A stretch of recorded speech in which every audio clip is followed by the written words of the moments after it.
So yun, what's up mga ka-guys, magandang araw po at shoutout po sa inyo lahat. Yung video po natin sa araw na ito ay para po dun sa mga gustong matuto na mag-bonsai mga ka-guys. Ito po ay sampalok from seed. Tanim ko po ito na mga buto. Ngayon po ay medyo malalaki na po sila.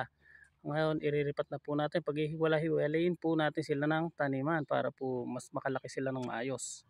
Panoorin nyo po mga ka-guys, lalo na po yung mga beginner dyan. Ganito lang po ang gawin niyo para po magkaroon kayo ng mga materialis na sampalok. Madali lang po ito mga ka-guys. Ayan, tinanim ko lang po sa batyana yan. Sama-sama po sila dyan. Nung buto pa lang.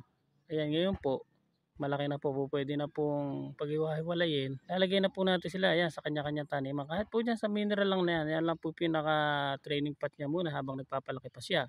Tapos po, yung gagamitin nyo po na lupa dyan, yung pong pumili po kayo ng matatabang lupa na po pwedeng mas mabilis siya lumusog. Yan, yung po sa akin, yung po mga lupa po ba sa mga pinagsisigaan natin ng mga dahon, ganon.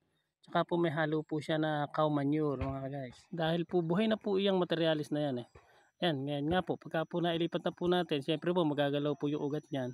Tatanggalan po natin ng dahon.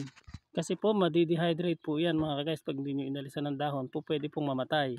Pagkatapos po, nasa sa inyo na rin po, pwede rin pong ialambre. Ayan po, yung sa akin po, iaalambre ko na po siya. Kasi po, yan na yung pinaka main trunks niya mga ka-guys. Nalalagyan po natin ng korte kung ano gusto natin korte. Basta kahit ano pong baluktot ang gusto ninyo. Mahalaga po magkaroon ng mga baluktot. Madali pa naman po sumunod dyan sa alambre. Gawa nga po ng maliliit pa yung puno niya. Yan po lang muna mga basic na pamamaraan na yan po ang kailangan yung matutunan sa ngayon. So yun, ganyan lang po mga ka-guys. Sundin nyo lang po yung nakita nyo yung ginawa ko na yan para po sa mga beginner. Kakaroon po kayo ng maraming mga materialis sa sampalok. So yun po mga ka-guys, hanggang dito lang po yung ating video. Maraming salamat po sa panunod. Sana po may matutunan kayo. Mag-iingat po kayo palagi.